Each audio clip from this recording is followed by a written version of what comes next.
নমস্কার আমার সকল ইউটিউব বন্ধুরা, অনেক অনেক দিন বাদে আবার চলে এসেছি আমার ভিডিও নিয়ে।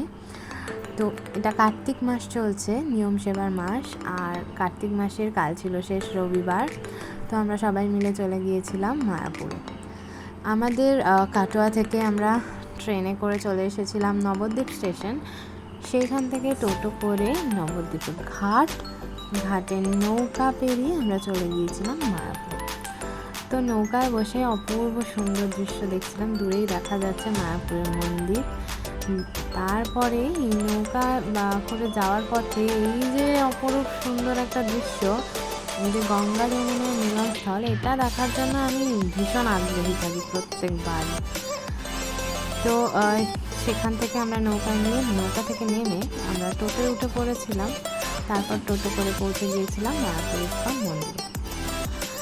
আর কালকে সারাদিন কী করলাম অবশ্যই সবার সাথে শেয়ার করবো, তার জন্য নেক্সট ভিডিওটা দেখতে হবে সবাইকে।